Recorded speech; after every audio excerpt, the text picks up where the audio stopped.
Chapter 2 ભારતમાં ચૂંટણીઓ.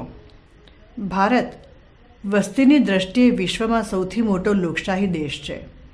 બધા લોકશાહી દેશોમાં સૌથી વધારે મતદારો ભારતમાં છે. આટલો વિશાળ દેશ અને આટલી મોટી વસ્તી ધરાવતા ભારતમાં આપણે પ્રાતિનિધિક લોકશાહીનો સ્વીકાર કર્યો છે. મતદારો પોતાના પ્રતિનિધિઓને મુક્ત અને ન્યાયી રીતે ચૂંટે છે અને તેમને સત્તાના સૂત્રો નિશ્ચિત સમય માટે સોંપે એ માટે નિયમિત ધોરણે આપણે ત્યાં ચૂંટણીઓ યોજવામાં આવે છે. આમ લોકશાહીમાં પ્રતિનિધિઓની પસંદગી માટેની અગત્યની પ્રક્રિયા એ ચૂંટણી છે. ચૂંટણી માટે અંગ્રેજીમાં વપરાતો શબ્દ ઇલેક્શન લેટિન ભાષાના એલિગેરે શબ્દ ઉપરથી ઉતરી આવ્યો છે, જેનો અર્થ પસંદ કરવું એવો થાય છે. ચૂંટણીનું મહત્ત્વ. અભ્યાસીઓએ લોકશાહી માટે ચૂંટણીનું મહત્ત્વ નીચે મુજબ જણાવ્યું છે. ક. સ્વતંત્ર, મુક્ત અને ન્યાયી ચૂંટણી એ લોકશાહીની આધારશિલા છે. લોકો ચૂંટણી દ્વારા પોતાના પ્રતિનિધિઓને ચૂંટીને શાસનના સૂત્રો સોંપે છે અને જો એમનું શાસન પસંદ ન પડે તો ચૂંટણી દ્વારા તેમને દૂર પણ કરી શકે છે. આમ ચૂંટણી જેમ શાસકોને પસંદ કરવાનું સાધન છે, તેમ તેમને સત્તા પરથી દૂર કરવાનું શાંત અને અહિંસક સાધન પણ છે. ખ. લોકશાહી શાસનમાં લોકો જ સર્વોપરી છે એ સિદ્ધાંત ચૂંટણીઓ દ્વારા સ્થાપિત થાય છે. કોઈ વર્ગ, જ્ઞાતિ, જાતિ કે કોમ નહીં, પણ દેશના લોકો જ સર્વોપરી છે. તેમની સંમતિથી સરકાર રચાય છે અને પરિવર્તન પામે છે. ગ. ચૂંટણીઓ રાજકીય શિક્ષણનું મહત્ત્વનું સાધન છે. ચૂંટણી વેળાએ દેશ સમક્ષના પ્રશ્નો, પડકારો અને એ બધાને કેવી રીતે પહોંચી વળવું એ વિશે રાજકીય પક્ષો, ઉમેદવારો, લોકમત ઘડતરના માધ્યમો ચર્ચા કરે છે. આ બધા દ્વારા લોકો દેશના પ્રશ્નોથી માહિતગાર થાય છે. ચૂંટણીઓ લોકોને રાજકારણમાં ભાગીદાર બનાવવાનું મહત્ત્વનું માધ્યમ પૂરું પાડે છે, તો સાથે સાથે તે લોકોની ઈચ્છા, અપેક્ષા વગેરેને પણ વ્યક્ત કરે છે. ચ. લોકશાહીમાં સત્તાનો સ્ત્રોત લોકો છે. લોકો શાસકોને સત્તા કે શાસન સોંપે છે અને તેનું માધ્યમ એટલે ચૂંટણીઓ. લોકો દ્વારા પસંદ થયેલા પ્રતિનિધિઓ જ શાસન સત્તા ભોગવી શકે, બીજા કોઈ નહીં. આમ ચૂંટણીઓ લોકશાહીને લોક સ્વીકૃતિ પ્રદાન કરે છે. આ સિવાયના શાસનતંત્રો એટલે કે આપખુદશાહી, સર્વોખ્તિયારશાહી, લશ્કરી તંત્ર વગેરે આવી લોક સ્વીકૃતિ ધરાવતા નથી. એ દ્રષ્ટિએ મુક્ત અને ન્યાયી ચૂંટણીઓનું જેટલું મહત્ત્વ આંકીએ એટલું ઓછું છે. ચૂંટણીના પ્રકારો. સાંપ્રત સમયમાં ચૂંટણી પદ્ધતિ અનિવાર્ય બની ગઈ છે. સામાન્યતઃ ચૂંટણી પદ્ધતિના 2 પ્રકાર સ્વીકારવામાં આવ્યા છે. 1. પ્રત્યક્ષ ચૂંટણી અને 2. પરોક્ષ ચૂંટણી. 1. પ્રત્યક્ષ ચૂંટણી. જ્યારે મતદારો પોતાના પ્રતિનિધિઓને ચૂંટવામાં પ્રત્યક્ષ રીતે ભાગ લે છે, ત્યારે તે ચૂંટણી પદ્ધતિને પ્રત્યક્ષ ચૂંટણી એટલે કે ડિરેક્ટ ઇલેક્શન પદ્ધતિ તરીકે ઓળખવામાં આવે છે. ખાસ કરીને લોકશાહી પ્રથામાં ધારાસભાના નીચલા ગૃહના સભ્યો પ્રત્યક્ષ ચૂંટણી દ્વારા જ ચૂંટાય છે. દાખલા તરીકે ભારતમાં લોકસભાના સભ્યોને મતદારો પ્રત્યક્ષ રીતે ચૂંટે છે. 2. પરોક્ષ ચૂંટણી. જ્યારે મતદારો પોતાના છેવટના પ્રતિનિધિઓને પ્રત્યક્ષ રીતે ચૂંટતા નથી, પરંતુ મતદાર મંડળના સભ્યોને ચૂંટે છે અને આ સભ્યો દ્વારા છેવટના હોદ્દેદાર કે પ્રતિનિધિઓને ચૂંટવામાં આવે છે, ત્યારે તેને પરોક્ષ ચૂંટણી એટલે કે ઇનડાયરેક્ટ ઇલેક્શન તરીકે ઓળખવામાં આવે છે. સામાન્ય રીતે ધારાસભાના ઉપલા ગૃહના સભ્યોની ચૂંટણી માટે આ પ્રથા અપનાવવામાં આવે છે. દાખલા તરીકે ભારતમાં રાજ્યસભાના સભ્યોને રાજ્યોની વિધાનસભાના ચૂંટાયેલા સભ્યો ચૂંટે છે. આપણા રાષ્ટ્રપતિની ચૂંટણી પણ પરોક્ષ રીતે થાય છે. પુખ્ત વય મતાધિકાર અને ચૂંટણીમાં ભાગીદારી. લોકશાહી શાસન વ્યવસ્થામાં સૌથી મહત્ત્વનો અધિકાર એટલે ચૂંટણીમાં મત આપવાનો નાગરિકનો મતાધિકાર. આ અધિકાર પ્રાપ્ત કરવા માટે ભૂતકાળમાં જુદા જુદા દેશોમાં નાગરિકોએ લાંબો સંઘર્ષ કર્યો છે. અગાઉ મોટાભાગના દેશોમાં મર્યાદિત પ્રમાણમાં મતાધિકાર હતો. સ્ત્રીઓને મતાધિકાર તો ઘણા વખત પછી પ્રાપ્ત થયો. આપણા બંધારણમાં કોઈ પણ જાતના ભેદભાવ જેવા કે શિક્ષણ, જ્ઞાતિ, જાતિ, ધર્મ, લિંગ, સંપત્તિ કે જન્મસ્થળ સિવાય સૌને મતાધિકાર પ્રાપ્ત થયો છે. 18 વર્ષ, અગાઉ 21 વર્ષ કે તેથી વધુ વય ધરાવનાર સૌ નાગરિકોને મતાધિકાર આપવામાં આવ્યો છે. આથી તેને સાર્વત્રિક પુખ્ત વય મતાધિકાર કહેવામાં આવે છે. આપણા જેવા સમાજમાં જ્યાં સારી એવી સંખ્યામાં લોકો નિરક્ષર હોય, ગરીબ હોય, ત્યાં સૌને મતાધિકાર આપવામાં આવ્યો છે. એ ખરેખર અદ્વિતીય છે. સ્વતંત્ર ભારતના નાગરિકોને મતાધિકાર પ્રાપ્ત કરવા વિશેષ કોઈ સંઘર્ષ કરવો પડ્યો નથી. બંધારણની એક જ કલમથી સૌ નાગરિકોને કોઈ પણ જાતના ભેદભાવ વિના મતાધિકાર પ્રાપ્ત થયો છે. સાર્વત્રિક પુખ્તવય મતાધિકાર લોકશાહીને સાચા અર્થમાં લોકાભિમુખ બનાવે છે. સત્તાના અંતિમ સૂત્રો નાગરિકોને હસ્તક છે. સરકારની રચના અને તેમાં પરિવર્તનના અંતે તો નાગરિકો જ નિર્ણાયક છે. એ હકીકત સ્થાપિત કરે છે. અત્યાર સુધી થયેલી લોકસભાની અને રાજ્ય વિધાનસભાની તેમજ સ્થાનિક સ્વરાજની સંસ્થાઓની અસંખ્ય ચૂંટણીઓમાં મતદાન કરીને બંધારણના ઘડવૈયાઓએ ભારતીય મતદારમાં જે શ્રદ્ધા મૂકેલી તેને ચરિતાર્થ કરેલી છે. મત આપવો એ હક છે, તેમ પ્રત્યેક નાગરિકની એ નૈતિક ફરજ પણ છે. એ સૌ નાગરિકોએ યાદ રાખવું ઘટે. ચૂંટણીમાં ભાગીદારી. વિવિધ રાજકીય પ્રવૃત્તિઓમાં લોકો સ્વૈચ્છિક રીતે સામેલ થાય અને ભાગીદાર થાય તેને સામાન્ય રીતે રાજકીય ભાગીદારી કહી શકીએ. મનુષ્ય રાજકીય પ્રાણી છે એમ જ્યારે કહીએ છીએ ત્યારે તે રાજકારણની વિવિધ પ્રવૃત્તિઓમાં ભાગ લે છે. તે અભિપ્રેત છે. રાજકીય ભાગીદારીની ઊંચી માત્રા રાજકીય પ્રથાની લોક સ્વીકૃતિની દ્યોતક છે. લોકશાહી શાસન પ્રથા લોક ભાગીદારી પર આધારિત હોવાથી તેની લોક સ્વીકૃતિની માત્રા ઊંચી હોય છે. લોક સ્વીકૃતિનું માપન રાજકીય ભાગીદારીથી થતું હોવાથી આખું જ શાહીઓ પણ પોતાને લોકોનો ટેકો છે એવું ઠસાવવાનો હંમેશા પ્રયાસ કરે છે. ઉદારમતવાદી લોકશાહીનું એક આગવું લક્ષણ એ છે કે તેમાં ભાગીદારીના વિવિધ સ્વરૂપો જોવા મળે છે. ચૂંટણીમાં મતદાન કરવું એ એવું સ્વરૂપ છે જેમાં મતદાર સમૂહનો મોટો હિસ્સો ભાગ લે છે. ચૂંટણી પ્રચારમાં ભાગ લેવો, રાજકીય પક્ષોના સભ્ય બનવું, પ્રચાર સભાઓમાં હાજરી આપવી, રાજકીય આંદોલનોમાં ભાગ લેવો, આ બધા પણ રાજકીય ભાગીદારીના સ્વરૂપો છે. અહીં આપણે ભારતમાં ચૂંટણીઓના સંદર્ભમાં લોકોની ભાગીદારી વિશે સંક્ષેપમાં ચર્ચા કરીશું. અત્યાર સુધી થયેલી ચૂંટણીઓમાં સમાજના બધા વર્ગો અને વિભાગોએ વધતા ઓછા પ્રમાણમાં મતદાન કરીને રાજકીય ભાગીદારીની ઊંચી માત્રા પ્રદર્શિત કરી છે. શહેરી, ગ્રામીણ, સ્ત્રી, પુરુષ, ગરીબ, ધનિક સૌ કોઈએ સારા પ્રમાણમાં મતદાન કરીને ભારતીય લોકશાહીને મજબૂત કરવામાં યોગદાન આપ્યું છે. ચૂંટણીમાં સરેરાશ મતદાન 60થી 65% આસપાસ છે. એ ભારતના મતદારોની રાજકીય જાગૃતિનું દ્યોતક છે. મતદાનને પ્રભાવિત કરતા પરિબળો. મતદાનમાં ભાગીદારી અને તેને પ્રભાવિત કરતા પરિબળોને ટૂંકા ગાળાના અને લાંબા ગાળાના એમ બે ભાગમાં વહેંચી શકીએ. 1.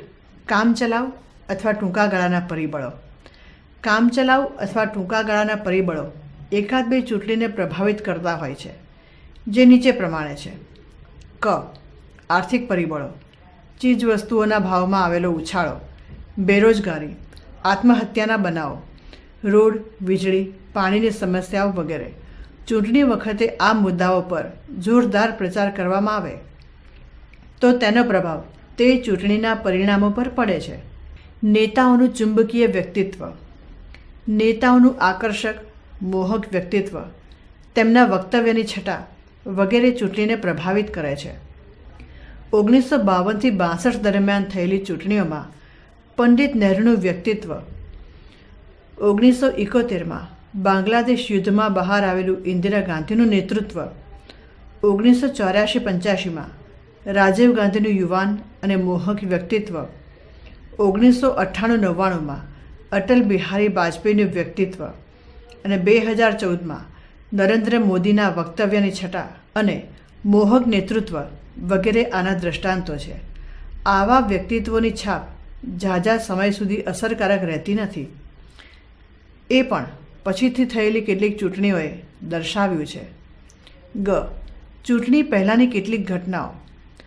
ઘણીવાર ચૂંટણીઓ પહેલાં કેટલીક આકસ્મિક ઘટનાઓ બને છે જે ચૂંટણીને પ્રભાવિત કરતી હોય છે.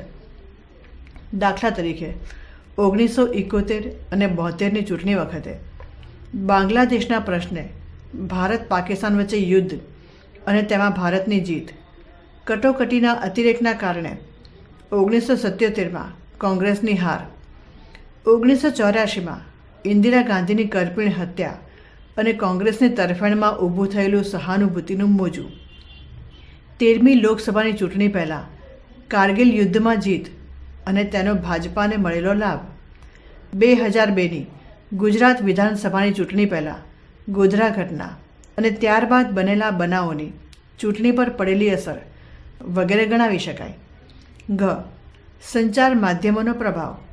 ચૂંટણી ટાણે લોકમત ઘડતરમાં સંચાર માધ્યમો જેવા કે રેડિયો, ટીવી, વર્તમાનપત્રો, મોબાઈલ, સોશિયલ મીડિયા મહત્ત્વની ભૂમિકા ભજવે છે. આ માધ્યમો દ્વારા થતો પ્રચાર ચૂંટણીને પ્રભાવિત કરે છે. ચૂંટણી પહેલાં અને મતદાનના દિવસો દરમિયાન થતા ઓપિનિયન પોલ પણ મતદાનને ક્યારેક પ્રભાવિત કરે છે. આ સંચાર માધ્યમો ક્યારેક રાજકીય પક્ષોના વાજિંત્રો બની જતા હોય છે. ચૂંટણી જાહેરાતોનો મારો મતદારોને ક્યારેક પ્રભાવિત કરી જતો હોય છે. દાખલા તરીકે 2014ની લોકસભાની સામાન્ય ચૂંટણીમાં સોશિયલ મીડિયાએ નરેન્દ્ર મોદીને દેશના એક ઉભરતા નેતાની છબી બનાવવામાં મહત્ત્વનો ભાગ ભજવ્યો હતો. આ બધું છતાં ભારતીય મતદારનું મન કળવું મુશ્કેલ છે. ઘણી વખત આ પ્રસાર માધ્યમો અને સર્વેના તારણોને તેણે ખોટા પણ પાડ્યા છે. લાંબા ગાળાના પ્રભાવના પરિબળો. ચૂંટણીઓમાં મતદાનને પ્રભાવિત કરનારા લાંબા ગાળાના પરિબળો નીચે મુજબ છે. સામાજિક પરિબળ. સામાજિક પરિબળોમાં ઉંમર, લિંગ એટલે કે પુરુષ કે સ્ત્રી, શિક્ષણ, વસવાટ એટલે કે ગ્રામીણ કે શહેરી, જ્ઞાતિ, જાતિ, ધર્મ વગેરેનો સમાવેશ કરી શકાય. આ બધા પરિબળો વધતા ઓછા પ્રમાણમાં મતદાનને પ્રભાવિત કરે છે. મતાધિકાર પ્રાપ્ત કરતો યુવા વર્ગ મતદાનમાં ઉત્સાહથી ભાગ લે છે. શહેરી વિસ્તારોની અપેક્ષાએ ગ્રામીણ વિસ્તારોમાં સારા પ્રમાણમાં મતદાન થાય છે. સ્ત્રી પુરુષોની મતદાનની ટકાવારીમાં ઝાઝો તફાવત જોવા મળતો નથી, પણ ક્યારેક અમુક મત વિસ્તારોમાં સ્ત્રીઓની મતદાનની ટકાવારી પુરુષો કરતાં વધારે જોવા મળે છે. જ્ઞાતિ. ભારતનો સમાજ અનેક જ્ઞાતિ જાતિઓમાં વહેંચાયેલો છે. હજી આપણા સમાજમાં જ્ઞાતિઓની પકડ સારા એવા પ્રમાણમાં છે. જ્ઞાતિઓ એટલે કે જ્ઞાતિવાદ મતદાનને મોટા પ્રમાણમાં પ્રભાવિત કરે છે. ઉમેદવારોની પસંદગીથી માંડીને પ્રધાનમંડળની રચના સુધી જ્ઞાતિનો પ્રભાવ જોવા મળે છે. ક્યારેક જ્ઞાતિને આધારે મતદાનની અપીલ પણ કરવામાં આવે છે.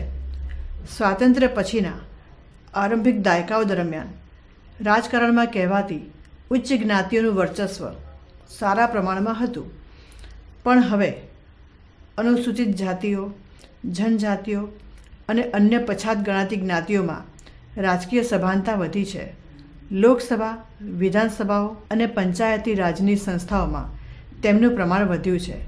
જ્ઞાતિઓના ચોક્કસ પક્ષને મતદાનના કારણે વોટ બેંકનો ખ્યાલ ઊભો થયો છે. ધર્મ, સંપ્રદાય. અન્ય સામાજિક પરિબળોની જેમ ધર્મ અથવા સંપ્રદાય ક્યારેક મહત્ત્વનો ભાગ ભજવે છે. ભારત એક બિન સાંપ્રદાયિક દેશ હોવાથી ચૂંટણીઓમાં ધર્મ અથવા સંપ્રદાયના નામે મતની અપીલ કરવામાં આવે તે આચાર સંહિતાનો ભંગ ગણાય છે. પણ વ્યવહારમાં રાજકીય પક્ષો, ઉમેદવારો, નેતાઓ પરોક્ષ રીતે, અનૌપચારિક રીતે ધર્મ અથવા સંપ્રદાયનો ચૂંટણી ઉપચારમાં ઉપયોગ કરે છે. લઘુમતીઓ પોતાની ઓળખ અને સલામતીને ધ્યાનમાં રાખી રાજકીય પક્ષો અને ઉમેદવારોને પસંદ નાપસંદ કરે છે. જેમ જ્ઞાતિવાદ એક દૂષણ છે, તેમ કોમવાદ પણ એક દૂષણ છે. આર્થિક પરિબળ. આવકની દ્રષ્ટિએ જોઈએ તો ભારતનો સમાજ મુખ્યત્વે 3 વર્ગમાં વહેંચાયેલો છે: ઉચ્ચ વર્ગ, મધ્યમ વર્ગ અને ગરીબ વર્ગ. સામાન્ય રીતે એવું જોવામાં આવ્યું છે કે સમાજનો ધનિક અથવા સાધન સંપન્ન વર્ગ મતદાનમાં ઓછો રસ ધરાવે છે. મધ્યમ વર્ગ બોલકો અને સારા એવા પ્રમાણમાં રાજકીય જાગૃતિ ધરાવે છે, પણ ઘણીવાર તે ચૂંટણીઓમાં ઉત્સાહભેર મતદાન કરતો નથી. એના હિતોને સ્પર્શતો કોઈ મુદ્દો ચૂંટણી સમયે ઊભો થાય તો ઉલટભેર મતદાન કરે છે. ઓછી આવક ધરાવતો નિમ્ન મધ્યમ વર્ગ અને ગરીબ વર્ગ સારા એવા પ્રમાણમાં મતદાનમાં ભાગ લે છે. પોતાની હાડમારીઓના નિવારણ માટે અને જરૂરિયાતોની પૂર્તિ માટે અસરકારક રીતે દબાણ લાવવાનું સાધન તે ચૂંટણીમાં મતદાન છે એવું તેઓ માને છે. સમાજમાં તેમની સંખ્યા પણ સૌથી વિશાળ હોવાથી બધા રાજકીય પક્ષો તેમને આકર્ષવાના પ્રયાસ કરે છે. વિચારધારા. લોકો સામાન્ય રીતે કોઈનો કોઈ રાજકીય વિચારધારા સાથે લગાવ ધરાવતા હોય છે, ભલે તેઓ તેનાથી સભાન ન હોય. મૂડીવાદ, સમાજવાદ, પરંપરા અને રૂઢિવાદ, બિનસાંપ્રદાયિકતા વગેરે વિચારધારાઓ પણ મતદારોના મતદાનને પ્રભાવિત કરે છે. સામાન્ય રીતે ધનિક એટલે કે સાધન સંપન્ન વર્ગ રાજ્યની ઓછી દરમિયાનગીરી હોવી જોઈએ એ પ્રકારની વિચારધારા એટલે કે મૂડીવાદમાં માનતો હોય છે, જ્યારે ગરીબ, મજૂર એટલે કે કામદાર વર્ગ સમાજવાદી કે ડાબેરી વિચારધારામાં માનતા હોય છે. તેમની આ માન્યતાઓ ચૂંટણી વેળાએ તેમના મતદાનને પ્રભાવિત કરે છે. કૌટુંબિક પશ્ચાત ભૂમિકા. કુટુંબ એ રાજકીય સામાજિકરણની એક મહત્ત્વની એજન્સી છે. રાજકીય રીતે સભાન અને જાગૃત કુટુંબોમાં ઉછરતા બાળકોમાં રાજકીય અભિમુખતાનું ઊંચું પ્રમાણ જોવા મળે છે. કુટુંબમાં રાજકારણ, રાજકીય પક્ષો, નેતાઓ વગેરે વિશે જે ચર્ચાઓ થતી હોય છે એની છાપ બાળકો ઉપર પડે છે. કુટુંબના સભ્યો અમુક રાજકીય પક્ષ કે વિચારધારામાં માનતા હોય તે અનુસાર મતદાન કરતા હોય તો બાળકો પણ પુખ્ત ઉંમરના થતાં તે પક્ષ કે વિચારધારા અનુસાર મતદાન કરવાનું વલણ ધરાવે એ શક્ય છે, જો કે હંમેશા આમ બને એવું નથી. રાજકીય પક્ષ અને તેનું નેતૃત્વ. મતદાનને પ્રભાવિત કરતું આ મહત્ત્વનું પરિબળ છે. જે પક્ષ અને તેનું નેતૃત્વ મતદારોને પોતાની તરફ આકર્ષિત કરી શકે તેની તરફેણમાં મતદારો મતદાન કરતા હોય છે. રાજકીય પક્ષના કાર્યક્રમો, તેના ચૂંટણી ઢંઢેરાઓ, તેની પ્રચારની પદ્ધતિઓ, સામાન્ય લોકમાનસમાં તેની છાપ, કેટલાક મુદ્દાઓ પરત્વેની તેની વચનબદ્ધતા વગેરે મુદ્દાઓથી મતદાન પ્રભાવિત થાય છે. ક્યારેક પક્ષના ચુંબકીય આકર્ષણ ધરાવતા નેતાઓથી અંજાઈને પણ મતદારો મતદાન કરતા હોય છે. પ્રભાવશાળી વ્યક્તિત્વ, આકર્ષક વાકછટા વગેરેથી પ્રભાવિત થઈને મતદારો એ નેતા જે પક્ષને મત આપવાની અપીલ કરે તેને મત આપતા હોય છે. પુરુષ પ્રધાનતા. આપણો સમાજ મહદ અંશે પુરુષ પ્રધાન છે. કુટુંબ, જ્ઞાતિ, કોમ, વ્યવસાય, રાજકારણ સહિત જાહેર જીવનના અન્ય ક્ષેત્રોમાં પુરુષોનું સારા પ્રમાણમાં વર્ચસ્વ છે. આ વલણ રાજકારણમાં અને મતદાન પ્રક્રિયામાં પણ પ્રતિબિંબિત થાય છે. પુરુષોના આ વર્ચસ્વના કારણે મહિલાઓ ઘણી વખત તેમના સૂચવ્યા મુજબ મતદાન કરતી હોય છે, જો કે હંમેશા એવું બને એમ કહી શકાય નહીં. રાજકીય પક્ષો પણ મહિલા સશક્તિકરણની વાતો મોટા પ્રમાણમાં કરે છે, પણ ચૂંટણી વખતે પક્ષ ટિકિટ આપવાના સમયે પાણીમાં બેસી જાય છે. આપણા ધારાગૃહોમાં મહિલા પ્રતિનિધિઓની ટકાવારી 10-12% વધી નથી એ કમનસીબ છે.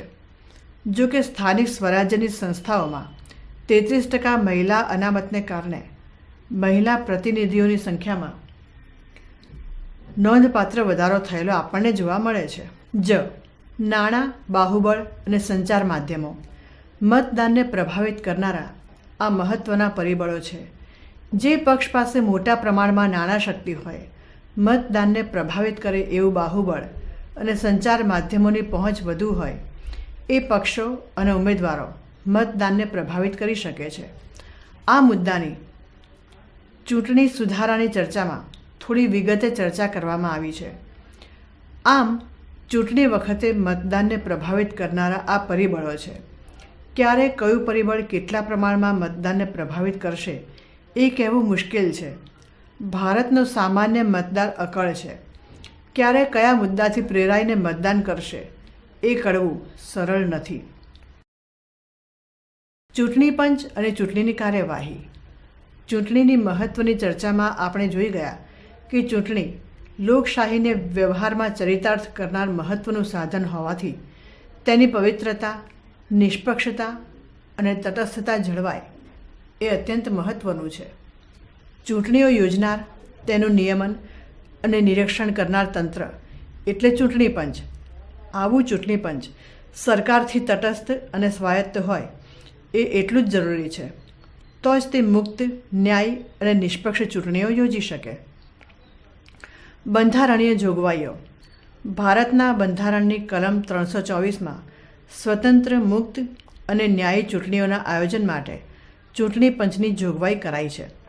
સ્થાનિક સ્વરાજની સંસ્થાઓ સિવાયની બધી ચૂંટણીઓ એટલે કે લોકસભા, વિધાનસભાઓ, વિધાન પરિષદ, રાજ્યસભા, રાષ્ટ્રપ્રમુખ, ઉપરાષ્ટ્રપ્રમુખ વગેરેના સંચાલન, નિયમન અને દેખરેખની જવાબદારી ચૂંટણી પંચને શિરે મૂકવામાં આવી છે. બંધારણની કલમો 324થી 329માં ચૂંટણી પંચની રચના, તેના કાર્યો અને સત્તાઓ તેમજ તેની ફરજોની વિગતવાર જોગવાઈઓ કરવામાં આવી છે. આમ ચૂંટણી પંચને બંધારણીય દરજ્જો આપવામાં આવ્યો છે. ચૂંટણી પંચના મુખ્ય ચૂંટણી કમિશનર તો બીજા 2 ચૂંટણી કમિશનરોની નિમણૂક રાષ્ટ્રપતિ કરે છે. અગાઉ ચૂંટણી પંચ એક સભ્ય એટલે કે મુખ્ય ચૂંટણી કમિશનરનું બનેલું હતું. 1993થી 3 ચૂંટણી કમિશનરની જોગવાઈ કરવામાં આવી છે. આ ત્રણેય ચૂંટણી કમિશનરનો હોદ્દો સમાન છે. આમ છતાં જે અગ્રતા ક્રમે હોય તે મુખ્ય ચૂંટણી કમિશનર ગણાય છે અને તેના નિર્ણયો બહુમતી દ્વારા લેવાય છે. ચૂંટણી પંચના સભ્યો સ્વાયત્ત અને નિષ્પક્ષ રીતે કામગીરી બજાવી શકે તે માટે કેટલીક જોગવાઈઓ કરવામાં આવી છે. ચૂંટણી કમિશનરોની નિમણૂક 6 વર્ષ માટે અથવા 65 વર્ષની નિવૃત્તિ સુધીની હોય છે. તેમના પગાર, ભાડા ભથ્થા સર્વોચ્ચ અદાલતના ન્યાયમૂર્તિઓ જેટલા હોય છે. તેમને હોદ્દા પરથી સામાન્ય રીતે દૂર કરી શકાતા નથી. સર્વોચ્ચ અદાલતના ન્યાયમૂર્તિઓને હોદ્દા પરથી દૂર કરવાની જે કાર્યવાહી છે તેવી જ કાર્યવાહીથી તેમને હોદ્દા પરથી દૂર કરી શકાય છે. ચૂંટણી પંચના કાર્યો અથવા કામગીરી. શરૂઆતમાં જોયું તેમ સ્થાનિક સ્વરાજની સંસ્થાઓ સિવાયની દેશની બધી મહત્ત્વની ચૂંટણીઓ યોજવાનું અને તેને આનુષંગિક તમામ કાર્યો કરવાનું ચૂંટણી પંચને શિરે મૂકવામાં આવ્યું છે. ચૂંટણી પંચના મુખ્ય કાર્યો જોઈએ તો 1. મતદાર યાદીઓ તૈયાર કરવી અને તેમાં જરૂરી ફેરફાર કરીને અદ્યતન બનાવવી, ઓળખપત્ર તૈયાર કરાવવા. 2. મત વિભાગોનું સીમાંકન કરાવવું. 3. રાજકીય પક્ષોને માન્યતા આપવી. 4. ચૂંટણી વિષયક કાર્યક્રમોની જાહેરાત કરવી. 5. રાજકીય પક્ષોને ચૂંટણી પ્રતીકો ફાળવવા. 6. ચૂંટણીના પરિણામોની જાહેરાત કરવી. 7. આચાર સંહિતાનું પાલન કરાવવું. 8. ચૂંટણી વિષયક ફરિયાદો કે વિવાદોનું નિરાકરણ કરવું, સમાધાન કરાવવું. 9. ઉમેદવારોએ કરેલા ચૂંટણી ખર્ચની તપાસ કરવી. 10. ચૂંટણી સંબંધિત ગેરરીતિઓ અટકાવવી. 11. જરૂર પડે તો ફેર ચૂંટણી યોજવી અથવા મતગણતરી સ્થગિત કરવી વગેરેનો સમાવેશ થાય છે. ચૂંટણી પ્રક્રિયાના યોગ્ય અને ધોરણસર સંચાલન માટે સંસદે કેટલાક મહત્ત્વના કાયદા પસાર કર્યા છે. તેમાં મુખ્ય કાયદો છે લોકપ્રતિનિધિ ધારો અને તેમાં વખતો વખત કરવામાં આવતા સુધારા. ઉપરાંત રાષ્ટ્રપતિ અને ઉપરાષ્ટ્રપતિની ચૂંટણી માટેનો કાયદો, મતદારોની નોંધણી માટેનો અધિનિયમ, કેન્દ્ર શાસિત પ્રદેશોમાં ચૂંટણી સંબંધી અધિનિયમ વગેરેનો સમાવેશ થાય છે. આપણા દેશમાં વર્ષ 2014માં મતદારોની સંખ્યા 81 કરોડને પણ વટાવી ગઈ છે. આટલા મોટા દેશમાં ચૂંટણીઓ યોજવી, તેના પર દેખરેખ રાખવી અને નિયમન કરવું સમયસર પરિણામો જાહેર કરવા આ એક વિરાટ અને ભગીરથ કાર્ય છે. ભારતનું ચૂંટણી પંચ આ કાર્ય ભારે કુશળતાથી અને કાર્યક્ષમ રીતે બજાવે છે. ભારતના ચૂંટણી પંચની સેવાઓ હવે બીજા દેશો પણ લેવા માંડ્યા છે. સંયુક્ત રાષ્ટ્ર એટલે કે યુએનના પ્રતિનિધિઓ અને ચૂંટણી પંચના પ્રતિનિધિઓ વચ્ચે આ બાબતે સમજૂતી થઈ છે. ચૂંટણી સુધારા. ભારતમાં આપણે પ્રાતિનિધિક લોકશાહીનો સ્વીકાર કર્યો છે. મતદારો પોતાના પ્રતિનિધિઓને મુક્ત અને ન્યાયી રીતે ચૂંટે અને તેમને સત્તાના સૂત્રો નિશ્ચિત સમય માટે સોંપે, એ માટે આપણે ત્યાં નિયમિત ધોરણે ચૂંટણીઓ યોજવામાં આવી છે. ભારતમાં ચૂંટણીઓનું મહત્ત્વ, ચૂંટણી પંચ અને તેના કાર્યો, ચૂંટણી પ્રક્રિયા વગેરે વિશે જાણકારી મેળવી હવે આપણે ચૂંટણી પ્રથામાં જે ખામીઓ અને ઉણપો જોવા મળે છે તેની અને તેને દૂર કરવાના ઉપાયોની ચર્ચા કરીશું. ચૂંટણી સુધારાની બાબતે ચૂંટણી પંચ અને તે માટે નીમવામાં આવેલી દિનેશ ગોસ્વામી સમિતિ તેમજ જયપ્રકાશ નારાયણની પ્રેરણાથી રચવામાં આવેલી તારકુંડે સમિતિ વગેરેએ આ પ્રશ્નોનો સર્વગ્રાહી અભ્યાસ કરીને ઘણા ઉપયોગી સૂચનો કર્યા છે, જેની ચર્ચા આપણે અહીં કરીશું. 1. મેળવેલા મત અને બેઠકો વચ્ચેની વિસંગતિને દૂર કરી ચૂંટણીને વધુ પ્રાતિનિધિક બનાવી. આપણી ચૂંટણી પ્રથાની મુખ્ય ખામી એ છે કે ઘણીવાર મળેલા મત અને બેઠકો વચ્ચે મેળ હોતો નથી. જુદા જુદા પક્ષોને મળેલા મત અને તેમણે પ્રાપ્ત કરેલી બેઠકો વચ્ચે મોટું અંતર જોવા મળે છે. અત્યાર સુધી લોકસભાની થયેલી બધી ચૂંટણીઓમાં બહુમતી મેળવીને સત્તા પર આવેલા પક્ષ અથવા પક્ષોના જોડાણને કુલ થયેલા મતદાનના 50% કરતાં પણ ઓછા મત મળ્યા છે. સૌથી વધુ મત મેળવે તે જીતે, તે પદ્ધતિના કારણે મોટાભાગના ઉમેદવારો લઘુમતી મતોથી ચૂંટાઈ આવે છે. એ જ રીતે લઘુમતી મતો મેળવનાર રાજકીય પક્ષને બહુમતી બેઠકો મળે છે.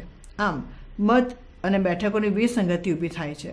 બહુમતી મતો મેળવનાર ઉમેદવારો અને રાજકીય પક્ષોનું કોઈ પ્રતિનિધિત્વ ચૂંટણીઓમાં વ્યક્ત થતું નથી અને તેથી સરકારોમાં પણ વ્યક્ત થતું નથી. આ ખામી પ્રાતિનિધિક દ્રષ્ટિએ મોટી ઉણપ ઊભી કરે છે. આ ખામી દૂર કરવા માટે પ્રમાણસર પ્રતિનિધિત્વની પદ્ધતિની ભલામણ કરવામાં આવી છે. આમાં જેટલા પ્રમાણમાં મત મળ્યા હોય એટલા પ્રમાણમાં બેઠકો મળે એવી વ્યવસ્થા છે. આ પદ્ધતિ અપનાવવામાં આવે તો ચૂંટણી પ્રક્રિયાના ઘણા બધા અનિષ્ટો દૂર કરી શકાય. જો કે આ પદ્ધતિના કેટલાક ગેરલાભ પણ છે. દાખલા તરીકે તેનાથી બહુપક્ષીયતાને ઉત્તેજન મળે, રાજકીય પક્ષોમાં ભાગલા પડે, પક્ષના નેતાઓનું વર્ચસ્વ વધે, મત વિભાગો મોટા કરવા પડે અને મત વિભાગ તથા પ્રતિનિધિ વચ્ચેનો સીધો સંબંધ ન સચવાય વગેરે. ઉપરાંત આ પદ્ધતિ જટિલ અને ગૂંચવાડાભરી હોવાથી તેમજ આપણે ત્યાં નિરક્ષરતાનું પ્રમાણ વધુ હોવાથી આ પદ્ધતિની સફળતા સામે કેટલાક લોકોએ શંકા વ્યક્ત કરી છે. આ ગેરલાભો ઓછા થાય અને કેટલાક અનિષ્ટો દૂર કરી શકાય એ દ્રષ્ટિએ એવું સૂચન કરવામાં આવ્યું છે કે 50% જેટલી બેઠકો યાદી પ્રથા દ્વારા એટલે કે પ્રમાણસર પ્રતિનિધિત્વની પદ્ધતિ અનુસાર અને બાકીની 50% બેઠકો હાલની સૌથી વધારે મત મળે તે જીતે પદ્ધતિ છે તે દ્વારા ભરવામાં આવે. આવી પદ્ધતિ જર્મનીમાં છે. આમ મેળવેલા મત અને જીતેલી બેઠકો વચ્ચે કોઈ સહસંબંધ હોવો જોઈએ, નહીં તો રાજકીય પ્રથાના પ્રાતિનિધિક સ્વરૂપને હાનિ પહોંચે. 2. ચૂંટણીમાં ઝંપલાવતા વિશાળ સંખ્યામાં પક્ષો અને ઉમેદવારો પર નિયંત્રણ કે નિયમન. આપણે ત્યાં બહુપક્ષ પ્રથા વિકસી છે. એક અંદાજ મુજબ દેશમાં નાના મોટા થઈને લગભગ 700 જેટલા પક્ષો છે અને દિન પ્રતિદિન તેમાં વધારો થયા કરે છે. મોટાભાગના પક્ષો તો સાવ નાના અને અત્યંત મર્યાદિત વિસ્તાર પૂરતા જ સીમિત છે. વધારે પડતા પ્રશ્નો અને ઉમેદવારોની મોટી સંખ્યા મતદારોના મનમાં મોટો ગૂંચવાડો ઊભો કરે છે અને ચૂંટણી સંચાલનની દૃષ્ટિએ વહીવટી પ્રશ્નો ઊભા કરે છે. કેટલાક પક્ષો ચૂંટણી લડવા માટે જ ઊભા થાય છે, બિલાડીના ટોપની જેમ ફૂટી નીકળે છે અને ચૂંટણી પછી અદૃશ્ય થઈ જાય છે. બધા પક્ષો કે અપક્ષ ઉમેદવારો કોઈ ચોક્કસ વિચારધારા કે કાર્યક્રમો ધરાવતા હોય એવું પણ નથી. વધુ પડતા પક્ષો અને વધુ પડતા ઉમેદવારોના કારણે ઓછા મતે ચૂંટાઈ આવવાની શક્યતા વધી જાય છે, કારણ કે બાકીના મત અનેક ઉમેદવારોમાં વહેંચાઈ જાય છે. આમ રાજકીય પક્ષોની માન્યતા અંગે ચોક્કસ નિયમો અને કડક ધારાધોરણો હોવા જોઈએ એવા સૂચનો થયા છે. સાથે સાથે ઉમેદવારની પણ કેટલીક ચોક્કસ અને ખાસ લાયકાતો નક્કી કરવી જોઈએ. નિયંત્રણો અને નિયમનોથી પક્ષોની સંખ્યા મર્યાદિત બની શકે. 3. ચૂંટણીઓમાં નાણાં શક્તિના વધતા જતા પ્રભાવને ઘટાડવો. ચૂંટણીઓ દિન પ્રતિદિન વધુને વધુ ખર્ચાળ થતી જાય છે. મોટા મત વિસ્તારો અને મતદારોની બહુ મોટી સંખ્યાને કારણે ઉમેદવારોને પ્રચાર કરવામાં મોટા પ્રમાણમાં ખર્ચ કરવો પડે છે. કેટલોક ખર્ચ રાજકીય પક્ષ કરે છે, પણ બાકીનો ખર્ચ ઉમેદવારોએ કરવો પડે છે. તેથી કરીને રાજકીય પક્ષો પણ એવા જ ઉમેદવારને પસંદ કરવાનું વલણ ધરાવે છે જે ચૂંટણીમાં ભરપૂર પ્રમાણમાં નાણાં ખર્ચી શકે. ચૂંટણીઓમાં કાળું નાણું કે બિનહિસાબી નાણું મોટા પ્રમાણમાં ખર્ચાય છે. ઉમેદવારો પણ એવી વ્યક્તિઓ પર આધાર રાખે છે જેઓ મોટા પ્રમાણમાં નાણાં આપી શકે. ગેરકાયદેસર અને અનૈતિક સાધનો દ્વારા અઢળક નાણાં કમાનારા, કાળાબજારિયા, સટ્ટાખોરો, સંગ્રહખોરો, ભ્રષ્ટ કોન્ટ્રાક્ટરો, ભ્રષ્ટાચારીઓ, ઉદ્યોગપતિઓ અને મોટા વેપારીઓ વગેરે રાજકીય પક્ષો અને ઉમેદવારોને નાણાં આપે છે. ચૂંટાઈ આવ્યા પછી પક્ષો અને ઉમેદવારો તેના બદલામાં તેઓને જુદી જુદી રીતે લાભ કરી આપે છે. આ રીતે એક વિષમય વર્તુળ ઊભું થાય છે. કહેવાય છે કે કાળું અને ભ્રષ્ટ નાણું કાળા અને ભ્રષ્ટ રાજકારણને જન્મ આપે છે. આ બધા કારણોસર સ્વચ્છ, પ્રતિભાવાન અને ચારિત્ર્યવાન વ્યક્તિ ચૂંટણીમાં ઊભા રહેવાની હિંમત કરી શકતી નથી. તેથી દેશને સારા પ્રતિનિધિની ખોટ રહે છે. આપણી લોકશાહી પણ ધનિકોની ઇજારાશાહીની ચુંગાલમાં ફસાતી જાય છે. ચૂંટણીમાં નાણાં શક્તિનો પ્રભાવ ઘટાડવા અને કાળા નાણાંની નાગજોડમાંથી ચૂંટણીઓને મુક્ત કરવા માટે ઘણા સૂચનો થયા છે અને તે પૈકી કેટલીક બાબતોનો અમલ પણ કરવામાં આવી રહ્યો છે. ક. ચૂંટણી વખતે રાજકીય પક્ષો ઉમેદવારો પાછળ જે ખર્ચ કરે છે તેને ચૂંટણી ખર્ચની ટોચ મર્યાદા હેઠળ લાવવો જોઈએ. ખ. રાજકીય પક્ષો કોની પાસેથી કેટલા નાણાં મેળવે છે, તેઓ ક્યાં કેવી રીતે ખર્ચ કરે છે તેનો વ્યવસ્થિત હિસાબ રાખવામાં આવે અને તેનું ઓડિટ કરાવવામાં આવે. ગ. રાજકીય પક્ષોના નાણાકીય વ્યવહારો પારદર્શક હોવા જોઈએ. આ બાબતમાં ચૂંટણી પંચને જરૂરી સત્તાઓ આપી શકાય. જો કે હવેના સમયમાં ચૂંટણી પંચને ઉમેદવારોના ચૂંટણી ખર્ચ પર દેખરેખ રાખવાની ઘણી સત્તાઓ પ્રાપ્ત છે. ગ. એક અગત્યનું સૂચન એવું છે કે રાજકીય પક્ષોને રાજ્ય તરફથી મદદ મળવી જોઈએ, જેને સ્ટેટ ફંડિંગ કહેવામાં આવે છે. આ મદદ નાણાકીય સ્વરૂપમાં જ હોય એ જરૂરી નથી. ચૂંટણી સમયે વાહનો માટે અમુક માત્રામાં પેટ્રોલ, ડીઝલ, ચૂંટણી સાહિત્યનું છાપકામ વગેરે રાજ્યને ખર્ચ આપી શકાય. કેટલાક લોકશાહી દેશો જેમ કે Germany, France, Canada, Israel, Japan અને United States of America USA વગેરેમાં સ્ટેટ ફંડિંગની જોગવાઈઓ છે. આમ ચૂંટણીઓમાં કાળા નાણાંનો ઉપયોગ બંધ થાય એ માટે અસરકારક પગલાં ભરવાની જરૂર છે. 4. હિંસા અને બાહુબળના વધતા જતા ઉપયોગને બંધ કરવો.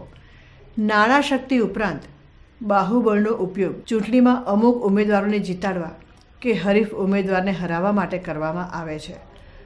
મતદાન મથકો કબજે કરવા, મતપેટીઓ કે EVM મશીનો, EVM એટલે કે ઇલેક્ટ્રોનિક વોટિંગ મશીન કબજે કરવા તથા હિંસા અને ભયનું વાતાવરણ ઊભું કરવાના પ્રયત્નો થાય છે. ક્યારેક કોઈક મતદાન મથક ઉપર મોટા પ્રમાણમાં બોગસ મતદાન પણ કરાવવામાં આવે છે. જો કે આવું બધા મતદાન મથકો પર થતું નથી.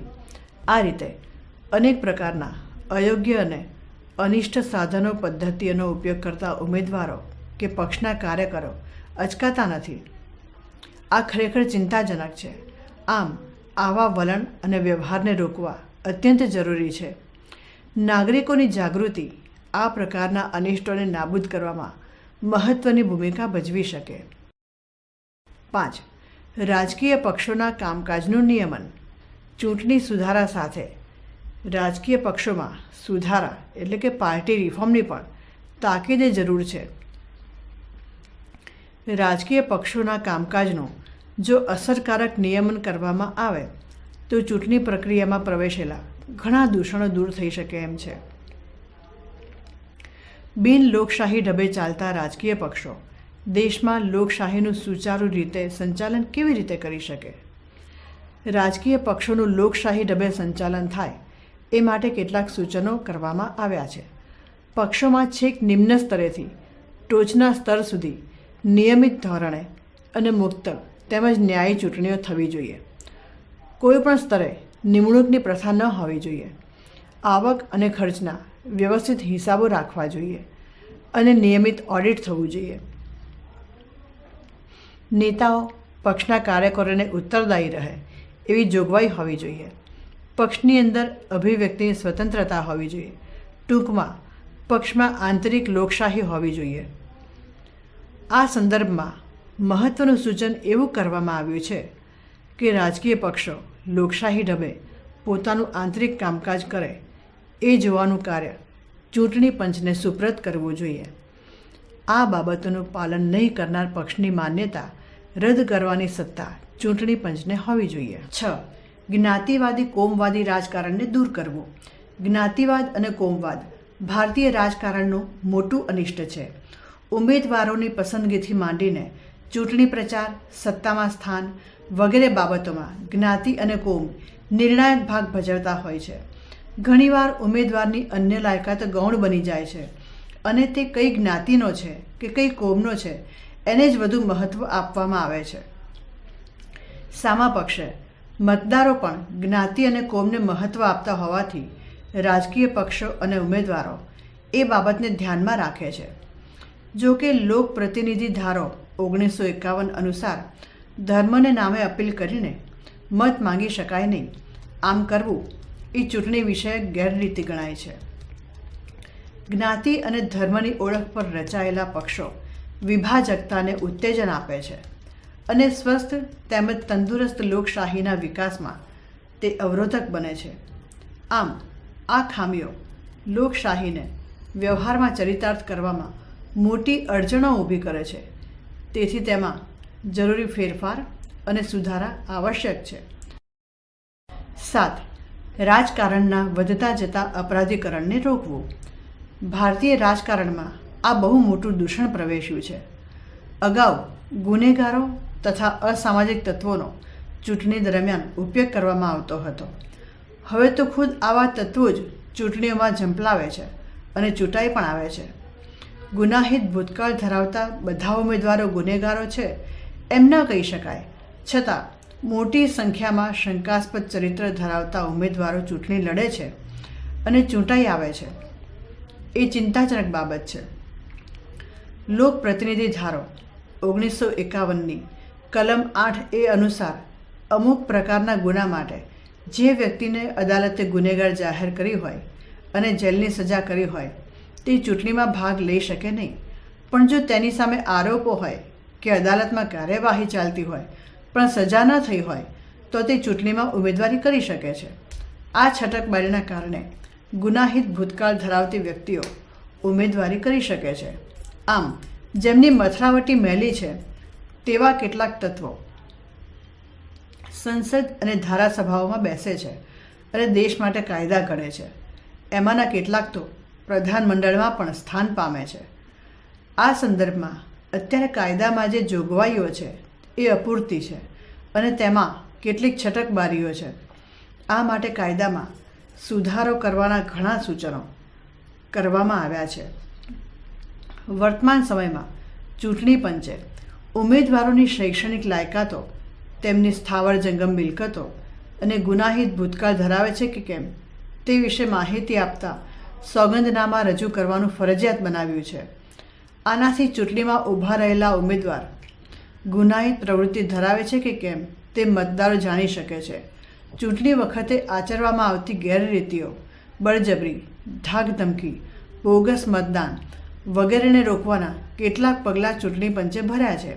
જ્યાં વ્યાપક પ્રમાણમાં આવી ગેરરીતિઓ થઈ હોય ત્યાં ચૂંટણી પંચ મતદાન અટકાવી શકે છે અથવા મતગણતરી રોકી શકે છે અને તે મત વિભાગમાં ફેર ચૂંટણી કરાવી શકે છે.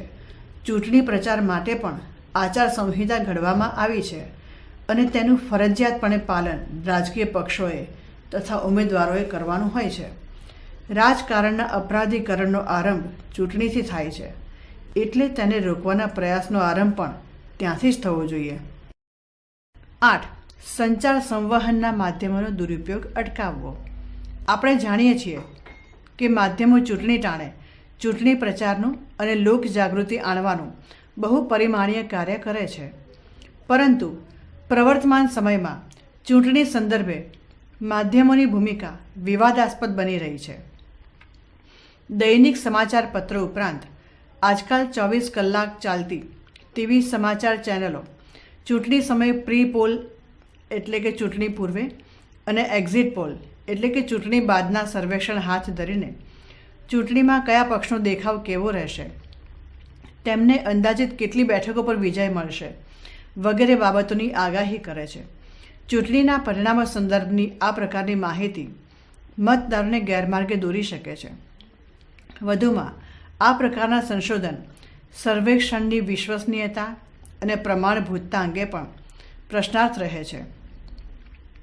તેથી હવે આચાર સંહિતા લાગુ થયાના સમયથી આવા ચૂંટણી સર્વેક્ષણો પર પ્રતિબંધ મૂકવામાં આવ્યા છે. સમૂહ માધ્યમો એટલે કે માસ મીડિયા ઉપરાંત તાજેતરમાં સોશિયલ મીડિયા ખૂબ પ્રચલિત અને લોકભોગ્ય બન્યા છે.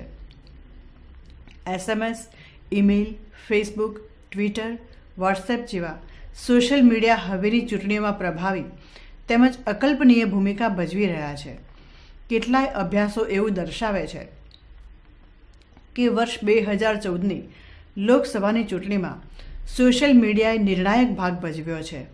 સોશિયલ મીડિયામાં માહિતીની ખરાઈ અંગે અનેક સવાલો છે, કારણ કે માહિતીની ખરાઈ કે યોગ્ય ચકાસણી થયા વગર વ્યાપક પ્રમાણમાં અને ઘડીના છઠ્ઠા ભાગમાં તેનો ફેલાવો થઈ જાય છે.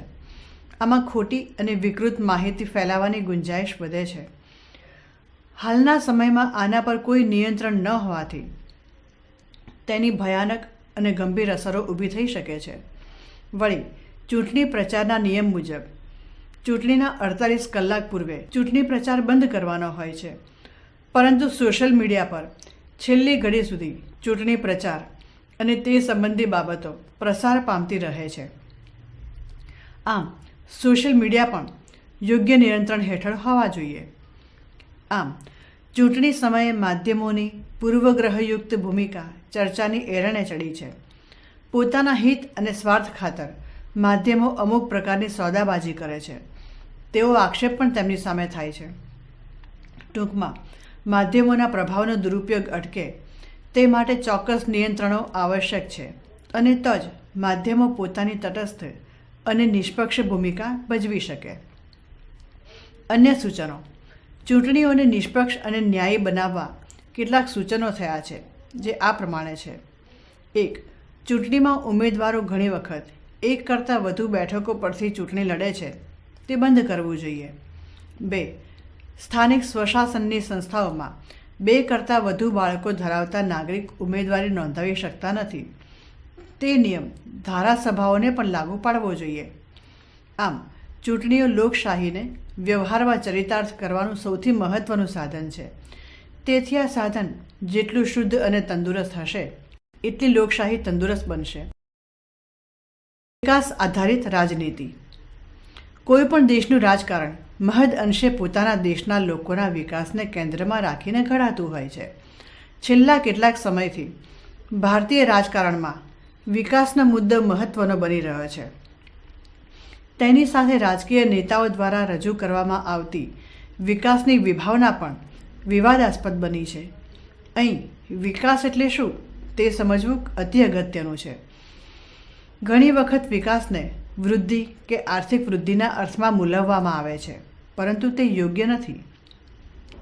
સંયુક્ત રાષ્ટ્રોના વિકાસ કાર્યક્રમ UNDP મુજબ વિકાસનું આકલન શિક્ષણ, સ્વાસ્થ્ય, નાગરિકોનું જીવન ધોરણ, માથાદીઠ આવક વગેરે બાબતોના સૂચકાંક દ્વારા કરવામાં આવે છે.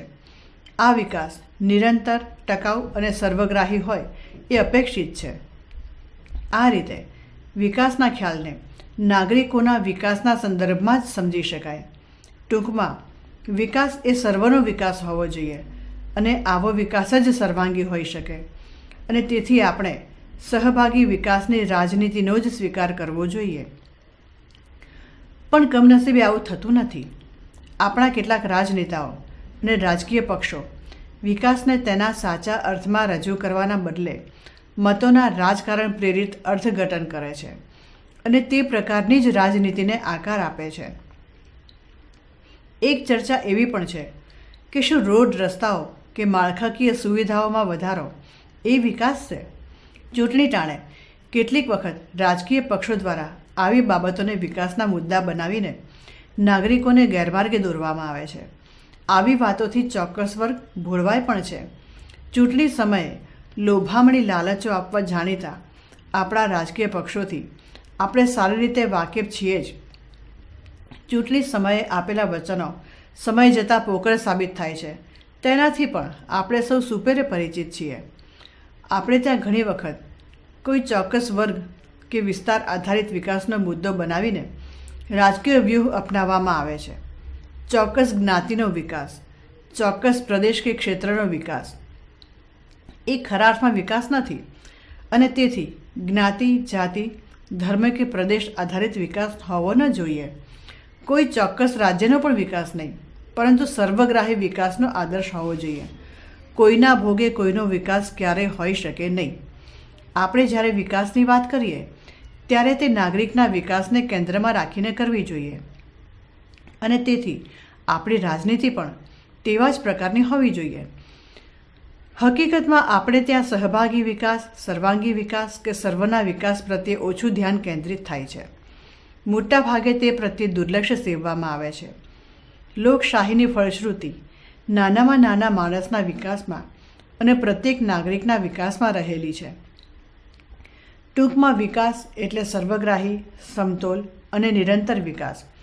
ક્યારેક સમાજના અમુક ચોક્કસ વર્ગ કે વિભાગ જેમ કે બાળકો, કિશોરો, મહિલાઓના વિકાસ પર વિશેષ ભાર મૂકવામાં આવે છે. તે માટે સરકાર વિશેષ ઉપાય કરે એ ખાસ જરૂરી છે. જે દેશોએ કલ્યાણ રાજ્યનો સ્વીકાર કર્યો છે તેમને આ વિશેષ પ્રમાણમાં લાગુ પડે છે.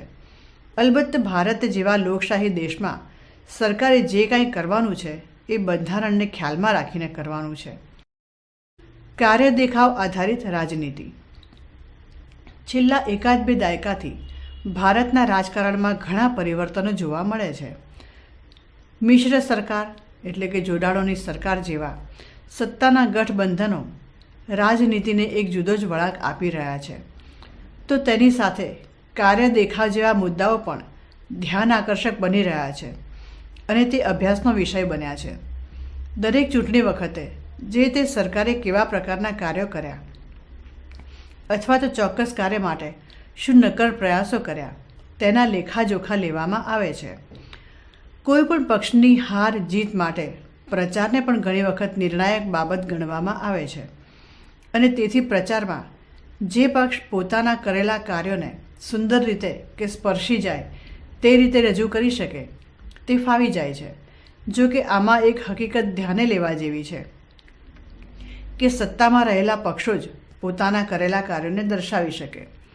સત્તા પર ન હોય એવા રાજકીય પક્ષને પોતાના કાર્ય દેખાવને રજૂ કરવાનો યોગ્ય અવકાશ મળતો નથી. આ અર્થમાં તે સત્તાધારી પક્ષની સરખામણીમાં થોડો પાછળ રહે છે. જો કે તે ચૂંટણી વખતે વચનોની લાણી કરી શકે છે.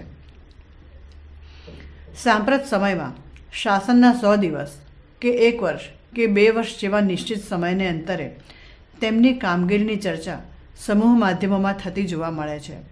તેની પાછળનો હેતુ સરકારોને જવાબદાર બનાવવાનો છે. આમ જોઈએ તો સરકારોને તેમની કામગીરીની પૃચ્છા કરવાનો અને તેમના કાર્યોનું પૃથક્કરણ કરવાનો નાગરિકોનો અભિગમ લોકશાહી માટે આવકારદાયક છે. સરકારો કે રાજકીય પક્ષોએ કરેલા કાર્યો અને તેમના શ્રેષ્ઠ કાર્ય દેખાવને કારણે તેઓની ભવિષ્યમાં સત્તા પર આવવાની તકો ઉજળી બને છે. નાગરિકો જ્યારે સરકારના કાર્યોના લેખાજોખા લે છે ત્યારે તેમણે ચૂંટણી સમયે આપેલા વચનો યાદ કરે છે અને કરાવે છે.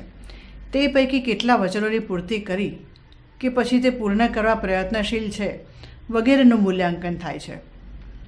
આ દર્શાવે છે કે હવેનો સમય માત્ર વચનો આપવાનો કે ભાષણો કરવાનો સમય નથી. માત્ર ભાષણો કરવાથી મત મળતા નથી. આ ઉપરાંત રાજનીતિમાં કેટલાક નેતાઓની ચુંબકીય અસર હોય છે. કેટલાક રાજકીય પક્ષોને ચુંબકીય નેતૃત્વના ઘણા ફાયદાઓ મળે છે, પરંતુ એ પણ એટલું જ સાચું છે કે ચુંબકીય નેતૃત્વની અસર લાંબા સમય સુધી ટકતી નથી. ઘણી વખત તે કામચલાઉ સાબિત થાય છે. અંતે તો કાર્ય દેખાવ એટલે કે પક્ષોએ કરેલા કાર્યો જ અગત્યના છે. ચૂંટણીઓ માત્ર ભાષણો કે પ્રચારને આધારે જીતી શકાતી નથી, પણ નક્કર કામગીરી જ ચૂંટણીમાં સફળતાની ચાવી છે. ચૂંટણી વખતે નાગરિકો એટલે કે મતદારો હિસાબ માંગે છે. ચૂંટણી પ્રચારમાં તમે આટલા વચનો આપ્યા હતા, તેમાંથી કેટલાનું પાલન કર્યું અને ન કર્યું તો કેમ ન કર્યું? નાગરિકોની, ખાસ કરીને ચૂંટણી સમયે મતદારોની જાગૃતિ અત્યંત અગત્યની પુરવાર થાય છે.